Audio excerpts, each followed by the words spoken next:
Olá, bem-vindos e bem-vindas a mais um tema da trilha Comunicar. O tema agora será o combinado não sai caro. Dicas sobre o contrato de prestação de serviços educacionais. Quem vai conduzir esse tema é João Paulo Prado, formado em Direito, mestre em Direito Público com ênfase em políticas educacionais. Tem 15 anos de experiências em escolas. É presidente da Comissão OAB Rio de Janeiro, vai à escola e diretor jurídico, compliance, relações institucionais e governamentais do Grupo Eleva Educação. João Paulo, vem para cá. Bom ter você na jornada, companheiro. Hey, Jones, tudo bem, meu amigo? Obrigado pelo Tudo jóia. convite. Muito feliz por participar dessa jornada aí. Muito feliz por estar junto, trabalhando em conjunto aí com você da Agenda Edu. Essa empresa maravilhosa, né? Sempre com muito amor. Muito bom, cara. Bom, vou deixar você à vontade com a nossa audiência, cheio de dicas e sugestões. E você, nossa audiência, por favor, ligado, toma nota de tudo. No final a gente volta para um papo. Até já. Vamos lá, gente. O tema é técnico, eu acho que vocês já esperavam isso, né? Então, temas técnicos são um pouco mais espinhosos para a gente conduzir.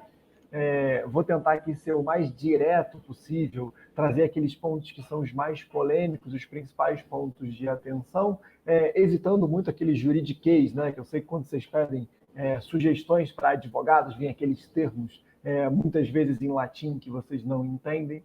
E cada vez mais a gente parte para um modelo, principalmente de contrato, que é um modelo que deveria fugir desses temas ou dessas formas de escrever que afastassem o público. O contrato, no fundo, ele é um grande acordo entre as partes. E para que haja um acordo, para que haja um consenso, é importante que as partes entendam o que está escrito no contrato. Então, acho que o primeiro ponto aqui, o primeiro passo, que é extremamente importante, a gente entender o layout do contrato, entender a forma como o contrato está escrito. Então, o contrato não precisa ser muito rebuscado, não precisa ter muito termo em latim, nada disso. O contrato tem que ser inteligível entre as partes. Tanto o diretor da unidade, ou talvez a secretária que vai fazer a condução da assinatura desse contrato, principalmente os responsáveis, tem que entender o contrato, o que está escrito nele, quais são os objetivos daquelas cláusulas. Então, acho que esse é o ponto mais importante. A gente não pode mais ter aqueles contratos que têm letras miúdas, cheias de asteriscos e observações e pegadinhas. Não, não é esse o nosso objetivo,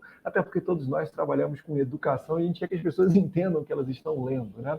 Bem, então acho que essa é a primeira dica, a primeira sugestão de contrato. Tem um monte de gente hoje no direito que pesquisa layout de contrato, inteligência de contrato. Alguns usam uma expressão em inglês que é visual law, que é assim, uma lei mais visual, um contrato mais visual. Então, vale essa primeira dica, que ela é bem importante. Bem, já passando para o contrato de prestação de serviços educacionais, aqui na Eleva a gente até usa a expressão CPSE para facilitar um pouco a visão desse contrato. Eu acho que eu gostaria de começar a nossa conversa falando mais do que esse contrato.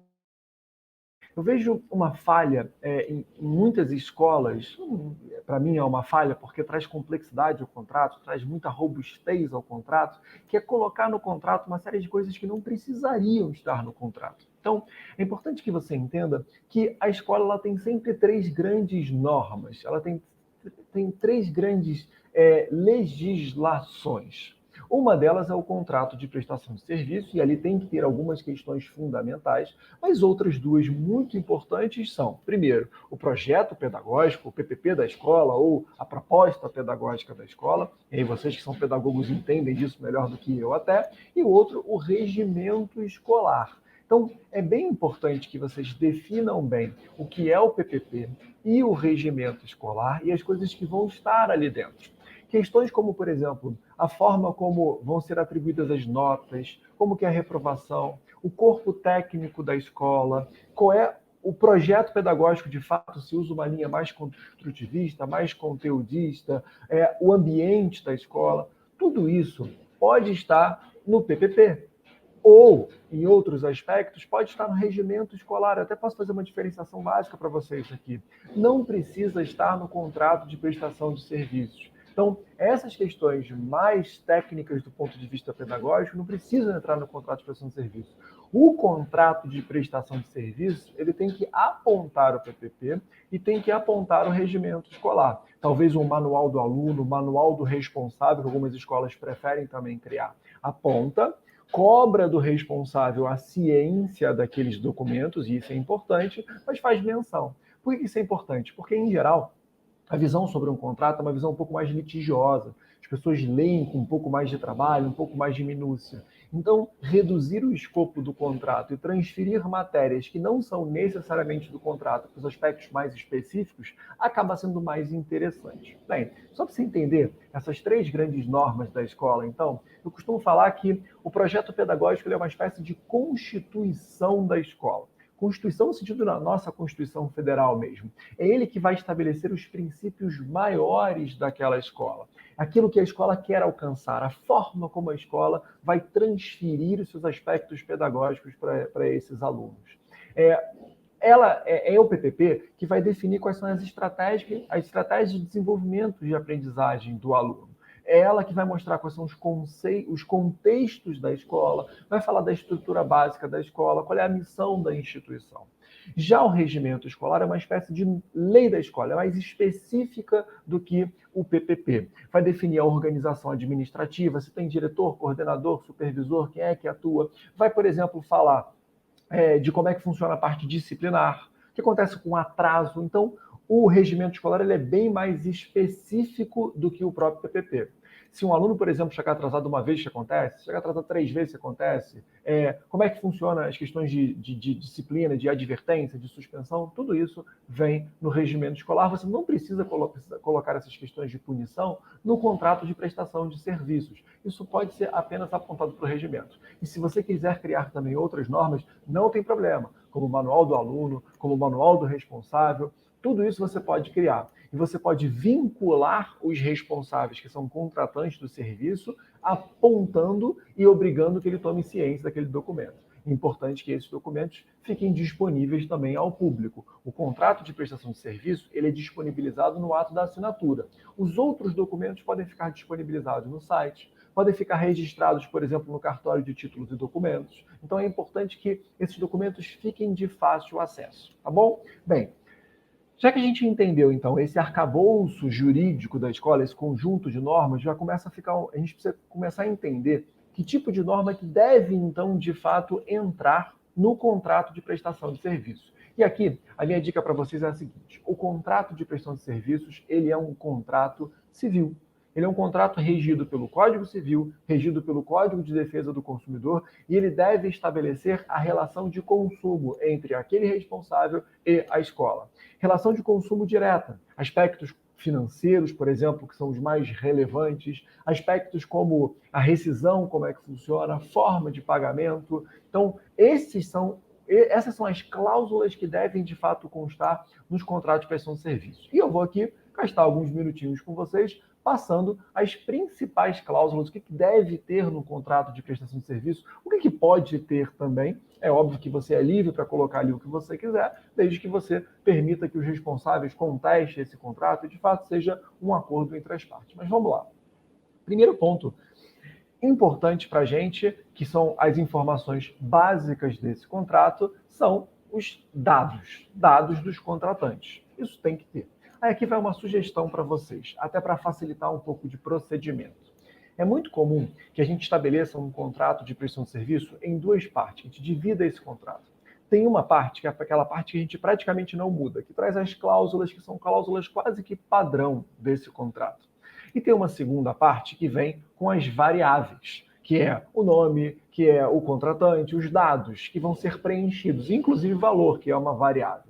O que a gente costuma fazer em Eleva, e é uma sugestão bacana, é fazer uma espécie de uma ficha onde os responsáveis preenchem esses dados e a escola preenche os dados variáveis. Então a ficha fica com a parte variável, e o próprio contrato, que é aquela parte mais fixa, aquela parte que a escola tem menos alçada de negociação, ele fica ali travado. No final, o responsável assina a ficha e assina o resto do contrato. E assim, a gente consegue um contrato que não vai sofrer muitas modificações e sabe qual é a parte padrão e qual é a parte variável, e é até mais fácil puxar para o sistema, dependendo do sistema que a escola use, as informações da ficha do variável, tá? Então, ó, dados básicos que são os legalmente obrigatórios, que são os dados do aluno, os dados dos responsáveis. Lembrando que uma escola pode ter responsável financeiro e pode ter responsável pedagógico, podem ter dois responsáveis. Responsável financeiro é aquele que se compromete financeiramente pelo contrato, o nome fala, e responsável pedagógico é aquele que se compromete pela educação do filho, pelo acompanhamento do filho. Aqui vale uma informação legal que está um pouco além do contrato. Caso o responsável fique inadimplente, só o responsável financeiro ele responde por essa inadimplência. Então você não pode nunca negativar o responsável pedagógico se for diferente do responsável financeiro. Você não deve cobrar o responsável pedagógico se for diferente do responsável financeiro. Essas cobranças devem ser de cunho econômico, especificamente para o responsável financeiro, tá bom? Outra informação importante é a seguinte: tem muitos casos nas escolas de responsáveis que são separados. Isso é muito comum hoje em dia, né? E como os responsáveis são separados, vale uma observação aqui em relação ao tipo de informação que você pode dar para esses responsáveis, tá? A informação pedagógica, ela pode ser dada a qualquer responsável. Então, tanto o responsável financeiro quanto o responsável pedagógico têm direito de receber essa informação pedagógica. Por quê? Porque a informação pedagógica é uma informação para o filho, uma informação para aquele que tem não só a guarda, mas também um dever de cuidado em relação ao filho. Então não importa muito qual é o responsável, você precisa disponibilizar as informações do dia a dia educacionais daquele menino, daquela menina, daquela criança, para todos os responsáveis. Já as informações financeiras, essas são restritas ao responsável financeiro. Por quê? Simples. Porque a informação pedagógica é uma informação do aluno.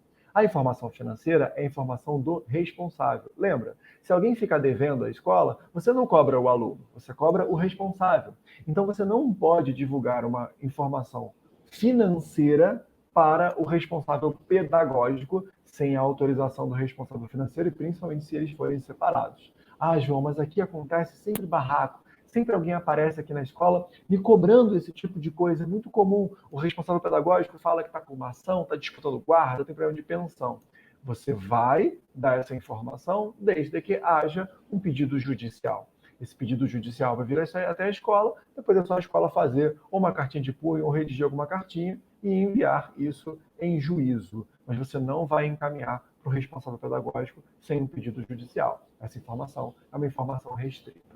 Tá claro? Bem, ainda nessa fichinha tem uma inovação trazida lá pelo Conselho Nacional de Educação. A primeira resolução do CNA de 2018, ela disse que a escola precisa ter um espaço para que seja apresentado o nome social. Então, hoje, a gente tem mais essa questão na escola, que é uma questão de gênero muito forte, e nós precisamos que haja não só o nome do aluno, mas também o nome social, que é o nome como o aluno gostaria de ser chamado, independentemente do gênero do aluno. Então, hoje, é uma obrigação da escola ter um espaço para a menção do nome social. E tome muito cuidado com isso, porque depois que você inclui o nome social na ficha ou no contrato, é importante que você inclua em todas as listas, como lista de chamada, lista de nota, boletim. O aluno tem o direito de ser chamado pelo seu nome social. E é igualmente importante que você treine seus professores para que eles também chamem pelo nome social. Cuidado com piadinhas ou brincadeiras em relação a isso, porque isso é extremamente grave e pode trazer grandes prejuízos para a escola. Tá bom? Bem, passado dessa parte de informações básicas de endereço, de CPF e tudo mais, a gente vai para a informação de vigência. Essa também é uma informação obrigatória no contrato. Os contratos de prestação de serviços educacionais, eles têm vigência de 1 ano letivo. E aqui é importante, uma pegadinha que às vezes acontece.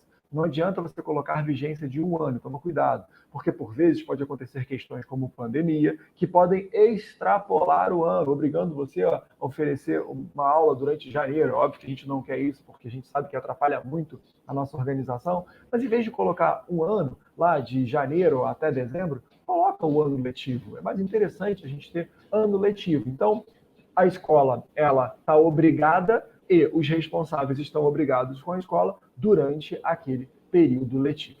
Tá certo? Bem, próximo ponto, cobrança e inadimplência. Cobrança e inadimplência é um outro tema bacana que costuma aparecer. É importante que o seu contrato descreva bem como que você vai tratar a cobrança e inadimplência. Hoje, nós temos, escolas têm, em geral, autorização para fazer negativações, fazer inscrições em cadastro de devedores, como o SPC, como o Serasa, mas é extremamente importante que você deixe claro como vai ser esse procedimento. Essa negativação vai acontecer 2 meses depois, ela vai acontecer 3 meses depois, essa negativação vai acontecer depois que você notificar aquele responsável por 3 vezes, avisar que ele vai ser negativado, porque infelizmente ele não pagou. Então, é importante que você deixe clara quais são as regras. Lembrando que essas regras têm que estar sempre compatíveis com o Código de Defesa do Consumidor e com o Código Civil. Tá? Ainda em relação ao aspecto financeiro, também é importante que no seu contrato esteja claro o que acontece em caso de atraso do pagamento. Como é feita a cobrança de multa e de juros. Lembrando que você não pode estabelecer qualquer cobrança de multa e juros, existe uma trava para isso. Em geral, as cobranças de multa são de 1% e as cobranças de juros são de 1% ao mês, 1% fixo de multa por atraso, 1% de juros ao mês. Essas são as deliberações e as obrigações que são impostas pelos PROCONs da maior parte dos estados do Brasil. É possível que você coloque juros de 1% mais um corretor de inflação, como, por exemplo, 1% mais IGPM. O IGPM, nesse momento, está disparado, então, se você tiver tempo, acho que vale a pena ajustar o seu contrato. E ainda é possível, até para facilitar a conta, ao invés de colocar juros de 1% ao mês, você quebra essa razão para dia. Porque aí, se ele ficar 1 mês e 15 dias, você pode cobrá-lo 1 mês e 15 dias. Então, quebra, faz a sua continha aí, e ao invés de cobrar 1% ao mês, cobra uma fração por dia. Isso facilita bastante. Beleza? Mais um ponto polêmico e complexo do contrato de prestação de serviços, e aqui eu estou falando bem rápido, estou disparando para te dar a maior quantidade de informações possíveis. Eu sei que você depois consegue assistir com calma, vai, rebobina, volta, bota em câmera lenta, mas o importante é que eu consiga te abastecer de informações aqui, né? É multa rescisória. É importante também que você traga a disposição clara de como é a sua multa rescisória. E aqui vale também mais uma dica: você não pode colocar multas rescisórias abusivas, porque senão o PROCON vai reclamar quando ele for olhar o seu contrato e numa ação judicial é possível que eles desconsiderem a multa. O que são multas consideráveis razoáveis? 2 critérios básicos. Um critério de limite em relação ao valor da anuidade. Em geral, a gente cobra 20%, no máximo 30%. Alguns estados até aceitam 30%, mas é um pouco mais forçado, mas 20%. E a segunda característica fundamental é que essa multa ela seja reduzida proporcionalmente conforme o contrato é cumprido. Então, se você estabelece 20% por um ano inteiro, se ele rescindir no início do ano, ele paga 20% da anuidade. Se ele rescindir no meio do ano, ele paga metade do 20% da anuidade. Então, conforme ele vai pagando e vai cumprindo o contrato, a multa ela tem que reduzir proporcionalmente. Tá certo? Bem, mais um ponto importante para a gente aqui, costuma ser uma pegadinha, e principalmente aquelas escolas mais antigas precisam adaptar a sua cláusula de cessão de imagem. Ou adaptar ou criar, né? Antigamente, era muito comum que as escolas tivessem uma cláusula de cessão de imagem preparada para os outdoors. Aquelas escolas que conseguiam primeiras colocações, ou queriam estampar o rosto dos alunos em outdoors ou revistas, porque eles conseguiram excelentes qualificações nos exames vestibulares e algumas provas. A escola tinha uma cláusula específica para isso. Hoje, a nossa preocupação com a imagem é um pouco maior. Tanto é que essa cláusula já tem que ser adaptada para uma cláusula de cessão de uso de imagem e de voz do aluno. Porque não adianta só a imagem, porque hoje a gente usa muito as redes sociais. Então, é muito comum que a gente poste os alunos que saiam nas redes sociais da escola, que saiam no Instagram, no Facebook. Então, primeiro, tomem um cuidado grande com essa cláusula. peça uma autorização específica dos responsáveis, porque isso pode dar trabalho para a escola. Coloca lá uma cláusula de cessão de imagem e de voz do aluno, deixa claro que você vai usar essa imagem e voz para as redes sociais, onde você vai postar, deixa bem descrito isso, tá bom?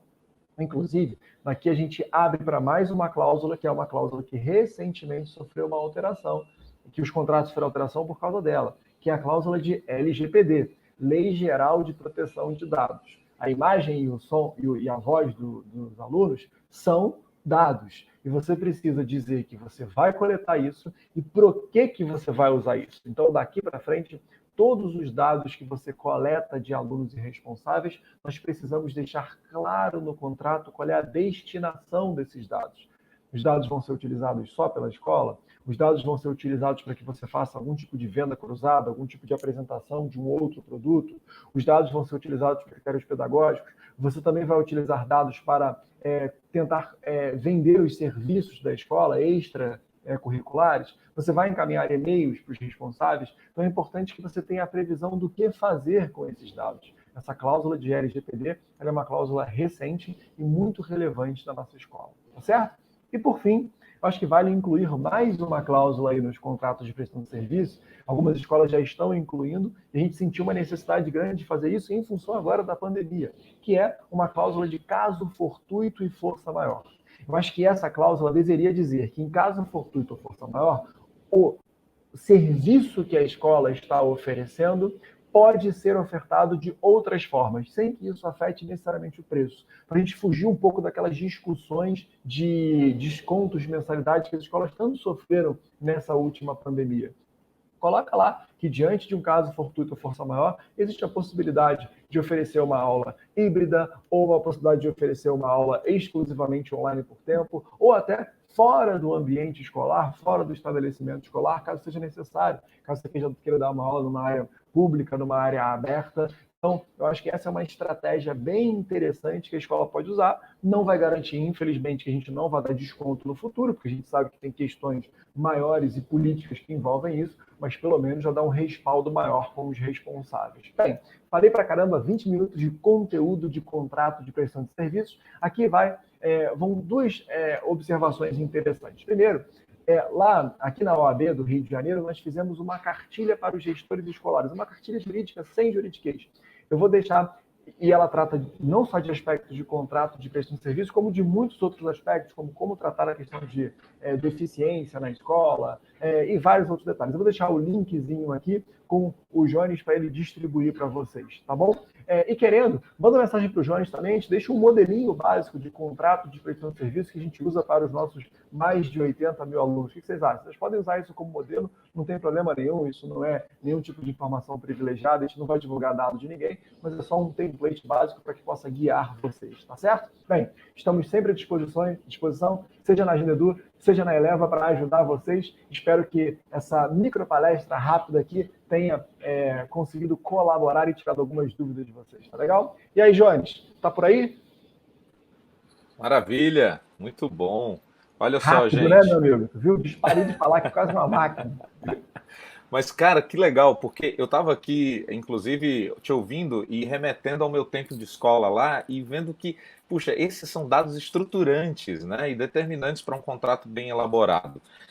Um alerta que eu queria fazer e pedir tua contribuição nesse alerta também, João, é que existe uma certa cultura da informalidade em muitas escolas, que tratam uma coisa muito assim, não, mas vamos fazer desse jeito, com fulano não vai ter problema. Ele já está aqui com a gente há tantos anos, esse é responsável, vai dar certo, vamos usar a foto ali do filho, vamos trabalhar nessa outra linha da informalidade. Isso é um risco enorme, né, João? É um risco enorme, Jones. Assim, tanto a relação de consumo quanto a relação trabalhista, juridicamente falando, são duas relações que a gente tem que ter muito cuidado. Por quê?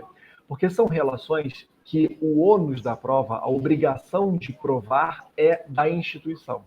Então, são casos que o responsável pode falar o que ele quiser, pode ser verdade ou mentira, e infelizmente alguns contam mentiras, e aí o juiz vai pressupor aquilo como verdade. E nós, da instituição de ensino, precisamos ter os mecanismos formais que comprovem que não é verdade. Então, é difícil defender a instituição. A mesma coisa acontece com relações trabalhistas, uma folha de ponto, por exemplo. Eu já ajudei escolas que o professor falou que trabalhava de meia-noite às 4. E a escola tinha que provar que ele não trabalhava de meia-noite às 4, porque senão o juiz ia obrigar a escola a pagar a hora extra de meia-noite às 4. Então, acho que essa informalidade, ela não tem como ajudar a escola em nenhum aspecto, ela só atrapalha as defesas. Uhum. Legal, muito bom isso. E gestores, né, muitas vezes são apaixonados, né, educadores, e que às vezes passam ao largo disso, ou porque não atentou, porque não tem um suporte, um apoio, e às vezes isso vai gerar uma grande complicação. Vamos lembrar que a escola é um negócio, e um negócio que precisa estar regido por toda a legislação, né? Claro. E Jones, é um negócio que cada vez recebe mais atenção do poder público, dos órgãos de fiscalização. Eu acho que é importante isso. A visão que a gente tinha em escola dos anos 80 para 90, que era uma escola administrada por professores, eu acho super legal ser administrado por professores, mas a gente tem que entender que os professores têm que ganhar um viés de administradores profissionais para conseguir administrar as escolas. Porque hoje em dia, já existem grandes grupos, como por exemplo a Eleva, e para o bem ou para o mal, isso chama mais atenção tanto de profissionais de fiscalização quanto de outras áreas que entendem que é um setor que está ganhando cada vez mais profissionalização. E isso faz com que a gente tenha essa obrigação de nos mantermos mais formais. Isso é extremamente importante. Legal. João, quanto à questão dos contratos no formato digital, né? Nesse momento agora, algumas escolas se movimentaram para fazer uso até de ferramentas que estão disponíveis aí no mercado. Isso é possível? Isso é possível. A gente já usa aqui, os contratos são exclusivamente digitais, tá? A gente não tem mais papel. É óbvio que se o responsável pede que a gente imprima, a gente imprime para ele. Eu acho que o importante é que o gestor da escola ele se atente à plataforma, para ver se essa plataforma ela tem certificação, se ela é uma plataforma reconhecida, se ela é uma plataforma que de fato vai gerar as informações necessárias, como o IP, a assinatura, o cadastro do responsável. Mas não tem problema nenhum. Hoje, o judiciário, hoje o PROCON, todo mundo aceita esses contratos que são contratos digitalmente assinados. Muito bom, legal demais. Olha só, gente, essa conversa deve ter gerado aí bastante insights em você, assim como também um checklist para você elaborar o seu contrato, ou revisar o seu contrato de prestação de serviço. João, brigadão demais, viu? Eu agradeço, Jones. Um prazer. Tomara que consiga ajudar o pessoal aí que utiliza a Agenda Edu e que as escolas fiquem cada vez melhores e mais fortalecidas. Show de bola. Obrigado por fazer parte da jornada. Até um próximo momento. Tchau, tchau. Valeu, um abraço. É isso, gente. Esse foi mais um conteúdo da trilha Comunicar. E eu espero que você realmente possa ter gerado muitos insights enquanto você escutou isso. E a jornada não acaba, a jornada continua. Fique com a gente. Todos os demais conteúdos nas demais trilhas, sempre às 9 da manhã e às 2 da tarde, um novo conteúdo, uma nova trilha liberada para você. Também convidamos você a conhecer o nosso blog jornadaedu.com.br, onde você pode ter acesso a vários conteúdos relacionados a gestores, professores e até mesmo as famílias, além de histórias sobre escolas parceiras nossas. Você também pode visitar o nosso Instagram, @agendaedu, ou ainda conhecer mais sobre a nossa solução no site agendaedu.com. Vamos firme na jornada, porque a jornada educacional é feita de pessoas ativas em ação. Até o próximo conteúdo. Tchau, tchau.